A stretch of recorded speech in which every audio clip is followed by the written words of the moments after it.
हर व्यक्ति को रोजगार, स्वास्थ्य और शिक्षा अगर यूरोप के पैटर्न पे दे सकते हो तो उसके बाद स्मार्ट मीटर की कल्पना की जा सकती है। तो सरकार से मुआवजे का भी बड़ा सवाल है कि सरकार कैसे भरपाई करेगी। बिजली विधेयक 2020 इस देश के किसानों, गरीबों, मजदूरों की कमर तोड़ देगा। औद्योगिक घराने के जो लोग हैं वो किसानों का उत्पीड़न कर रहे हैं। हर 10वां व्यक्ति कैंसर की मौत से मर रहा है। स्मार्ट शहर बनाएंगे, लेकिन स्मार्ट शहर तो नहीं बना, स्मार्ट मीटर जरूर बन गए। जनता की ताकत के सामने बड़े बड़े हुक्मरानों को झुकना पड़ा है और झुकाए हैं। नमस्कार दोस्तों, मैं आपका अपना हिमांशु ठाकुर और आप देख रहे हैं आपका अपना चैनल यूटी न्यूज नेटवर्क। दोस्तों, इस वक्त मैं मौजूद हूं हमारे अपने शहर काशीपुर की कृषि मंडी गेस्ट हाउस में। दरअसल आज यहाँ गेस्ट हाउस में उत्तराखंड के तमाम किसान संगठनों की एक बहुत ही विशेष मीटिंग का आयोजन किया गया है।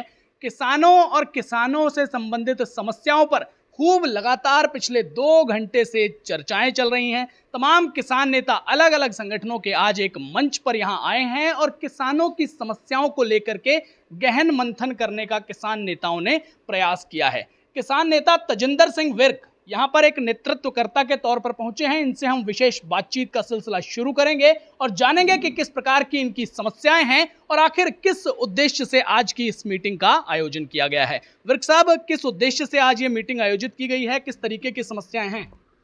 देखिए, आज संयुक्त किसान मोर्चा उधम सिंह नगर के घटक संगठनों की बैठक थी। मासिक बैठक है ये, हर महीने बैठक होती है और किसानों की समस्याओं पर चिंतन और उनकी समस्याओं के प्रस्ताव को लेकर हम अधिकारियों से उन समस्याओं के निराकरण का प्रयास करते हैं। लेकिन आज बड़ा सवाल है कि इस समय धान की खरीद को लेकर किसानों के सामने संकट है कि धान की खरीद कैसी होगी, क्योंकि बेमौसम बरसात से किसानों की कमर टूट चुकी है, गन्ना और धान की फसलों का नुकसान हुआ है। तो सरकार से मुआवजे का भी बड़ा सवाल है कि सरकार कैसे भरपाई करेगी। और दूसरा, इस समय धान की खरीद के लेकर किसानों का जो मंडियों में उत्पीड़न होता है, कच्चे आड़ती के नाम पर लूट होती है, उस लूट पर अंकुश कैसे लगे, ये इस पर विचार हुआ है। और साथ ही तमाम फैक्ट्रियों के अंदर जो प्रदूषित पानी निकल रहा है, जैसे काशीपुर के अंदर आईजीएल फैक्ट्री है जिसके पानी से कई सालों से लगातार निकलने वाले पानी से लोगों की फसलें नष्ट होती आई हैं, लेकिन अभी तक कभी भी उस पर कार्रवाई नहीं हुई। ये मुद्दा है। इसके अलावा स्मार्ट मीटर को जो लेकर सरकार दावा कर रही है कि हम स्मार्ट मीटर लगाने जा रहे हैं, ये स्मार्ट मीटर इस देश के किसान, गरीब के मजदूर के लिए, ये देश स्मार्ट मीटर की स्थिति में नहीं है। अभी आपने वादा किया था 2014 के अंदर कि हम देश के 20 से ज्यादा शहरों को स्मार्ट शहर बनाएंगे, लेकिन स्मार्ट शहर तो नहीं बना, स्मार्ट मीटर जरूर बन गए, वो लोगों के घरों के सामने लग जाएंगे। ये उपलब्धि है मोदी सरकार की। तो ये स्मार्ट सरकार कोई यूरोप नहीं है, ये कोई अमेरिका यूएसए नहीं है कि जहां पे आप स्मार्ट मीटर देने जा रहे हैं।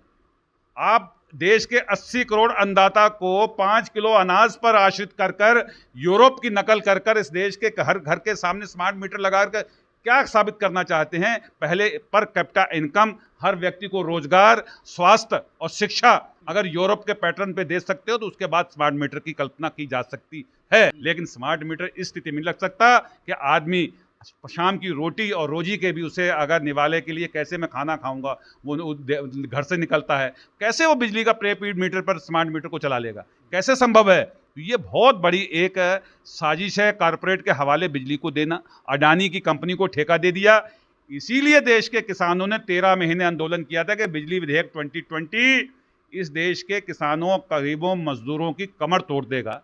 तो वो आज लागू होकर आपके सामने है, जिसका विरोध संयुक्त किसान मोर्चे के सभी संगठनों ने कहा है कि हम किसी कीमत पर स्मार्ट मीटर को नहीं लगने देंगे। विर्क साहब, विरोध और सिर्फ विरोध, सरकार के विरोध के लिए मुद्दे तो आपने तमाम गिना दिए, विषय आपने तमाम गिना दिए। सबसे बड़ा विषय नजर आया स्मार्ट मीटर का। एक और बात हम विकास की करते हैं। सरकार ने तो अपनी तरफ से विकास के रूप में ही ये स्मार्ट मीटर देने की बात कही। अब इसके डिसएडवांटेज मैं जरूर चाहूंगा कि आप जरूर बताएं। नहीं, एडवांटेज क्या है ये बताइए पहले कि आप, मैंने कहा कि जिस स्टेज पर आप स्मार्ट मीटर की कल्पना कर रहे हैं, क्या देश का आम नागरिक उस स्थिति में है? क्या यूरोप के अंदर स्मार्ट मीटर लगे हैं, विदेशों के अंदर स्मार्ट मीटर लगते हैं? क्या आज हमारे देश के आम व्यक्ति की स्थिति विदेश वाली है? पर कैपिटा इनकम क्या हमारी अमेरिका के नागरिक के बराबर है? तो ये सारी समस्याएं अगर आप यूरोप के पैटर्न पर स्मार्ट मीटर लगाना चाहते हो तो पहले जो मैंने बातें कही, कम से कम देश उसके स्थिति में तो आए। देश आज बेरोजगारी के संकट पे खड़ा है, भूखमरी के 100 कौन से स्थान पर 13वें स्थान पर खड़ा है इंडेक्स में, और हंगर स्ट्राइक में हो या बेरोजगारी के सवाल पर हो, देश कौन सी पायदान पर खड़ा है। तो आप स्मार्ट मीटर की कल्पना कर रहे हो, ये तो कारपोरेट को सिर्फ लाभ देने के लिए कि मोदी, अडानी, अंबानी को कैसे देश बेचना है, रेल बेचनी है और तमाम हवाई सेवाएं बेचनी है, बंदरगाह बेच दिए, बचा खुचा एक बिजली बची थी, बिजली, ये खेती भी बेचने जा रहे थे। अगर किसान खड़ा नहीं होता तो इस देश की खेती को भी अडानी अंबानी को बेचने का पूरा सौदा हो चुका था। ये देश का किसान खड़ा हो गया, अब बिजली बेच दी। तमाम हमारे जितने कर्मचारी नौकरी दे तो नहीं सकते, ये स्मार्ट मीटर इस देश के तमाम नौजवानों जो बिजली विभाग में लगे हैं उनको बेरोजगार करने का भी एक बहुत बड़ा एक जो है साजिश है। ये देश के लोगों को रोजगार दे नहीं सकते तो छीनो तो मत, जो लगे हुए हैं वो रोजगार भी चला जाएगा। विभिन्न उद्योगों पर आपका आरोप है कि तरह तरह के पैंतरे अपनाकर और तरह तरह के अजीबोगरीब कारनामे करके समय समय पे, खास तौर पे काशीपुर में औद्योगिक घराने के जो लोग हैं वो किसानों का उत्पीड़न कर रहे हैं। लेकिन इसमें सवाल ये भी आता है कि अगर औद्योगिक घराने किसानों का उत्पीड़न कर रहे हैं और शासन प्रशासन में कोई एक भी जूं रेंगने वाली बात नहीं आ रही, तो ये तो प्रत्यक्ष आरोप है कि शासन प्रशासन जो है उनका गुलाम है। देखिए, कारपोरेट के पास अटैची है, किसान और मजदूर के पास अटैची नहीं है। कारपोरेट सरकार बनाता है, किसान वोट देता है। तो इस समय कारपोरेट के हाथ में देश की सरकारें चल रही हैं। आप आज उद्योग लगे हैं रोजगार मिलने के लिए, ठीक है, लेकिन रोजगार के नाम पर, उद्योग के नाम पर हमारे जीवन के साथ खिलवाड़ नहीं हो सकता।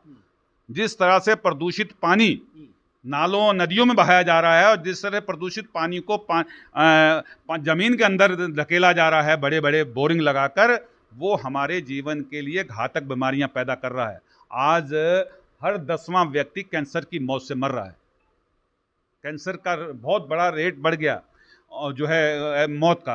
तो ये सब चीज़ें कहाँ से आई? आज पानी के अंदर तमाम ऐसे तत्व धकेले जा रहे हैं जो हमारे पीने लायक पानी नहीं बच रहा है। तो ऐसे उद्योग, ऐसी विकास जो हमारे जीवन के लिए घातक हो, तो हमें पहले अपने जीवन को बचाने के लिए प्रयास करने चाहिए।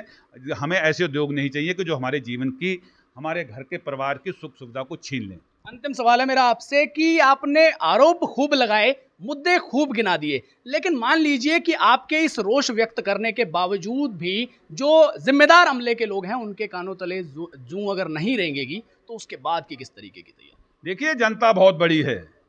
जनता की ताकत के सामने बड़े बड़े हुक्मरानों को झुकना पड़ा है और झुकाए हैं। और ये आपके सामने 13 महीने का किसानों का आंदोलन की ताकत थी।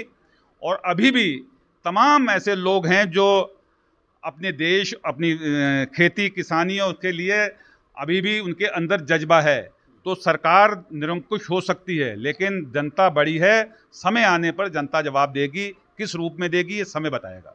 तो साथियों, आपने सुना किसान नेता तजिंदर सिंह विर्क को। इनका कहना है कि हम तो एक और जवाब देने के लिए हमेशा तैयार ही रहते हैं। दूसरी ओर अगर सरकार हमारी बातों को नहीं समझेगी और हमारे मुद्दों पर ध्यान नहीं देगी, तो जनता भी समय आने पर उनको जवाब देने के लिए तैयार बैठी है। फिलहाल किसानों के इस विषय को लेकर के, इस मीटिंग को लेकर के इन्होंने जो तमाम मुद्दे गिनाए हैं, उन मुद्दों को लेकर के आपके मन में किस प्रकार की प्रतिक्रियाएं हैं, कमेंट सेक्शन में लिख करके जरूर बताइएगा। धन्यवाद।